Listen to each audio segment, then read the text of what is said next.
Share sikit ni hari ni. Alhamdulillah, syukur hari ni saya dapat dalam 12 contact number dan alhamdulillah saya baru je close satu case. On the spot alhamdulillah. Anugerah Plus dan dia punya fokus sama untuk ambil medical card lah. Saya pun tak tahu rezeki Tuhan, saya bagi flyers, dia pergi entah ke mana and then dia datang balik. So rezeki tak kena alamat.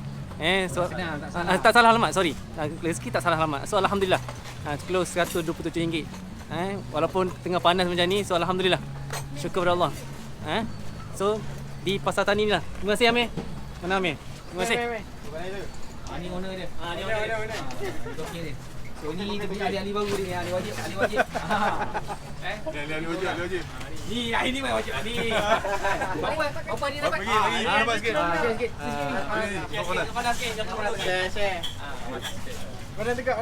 Okey. Share sikit ni. Okay, alhamdulillah hari ni dapat close Warisan Plus 178. Hasil bantuan daripada Encik Ilmi, Encik Aziz, saya nak ucapkan terima kasih banyak-banyak.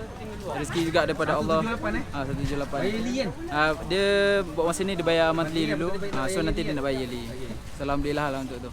You kenal ke prospek tadi tu? Saya tak kenal pun, saya just bagi flyers dan dia bagi tahu dia memang nak dengar pasal Prudential ni lah sebab dia dah tahu pasal AIA. So dia nak dengar pasal Prudential. So dia cakap dia nak jalan-jalan dulu, lepas ni dia datang balik. So bila dia datang balik tu dengan ada Encik Elmi, sebab saya tak pernah present pasal Warisan Plus, so saya minta tolong, alhamdulillah lah dapat close. Nak interview sikit manager dia. Ni.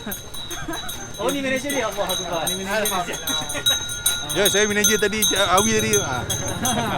Share sikit ni tadi. Okay, alhamdulillah. Bantu dia. Actually ada 2 newcomers yang saya akan tunjuk ajar di booth secara live, dan saya pun dulu daripada booth. Alhamdulillah ramai rakan-rakan membantu, dan terima kasih pada organizer lah, kita punya Associate Amir, dan diorang boleh belajar secara directly dan tak tahu apa-apa pun, tapi kita ajar, dan alhamdulillah boleh close on the spot, boleh dapat a few contact numbers yang dia akan follow up untuk activity next week insyaallah.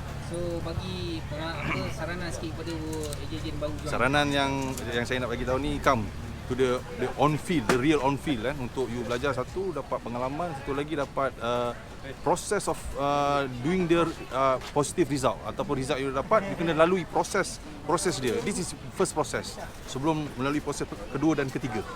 Bagi saya, saranan saya, datang to the cakap booth yang macam ni, walaupun mula RM1, RM5 je booth ni, tapi very meaningful. Yes. Alright. Kamu tanya ke pasal mana?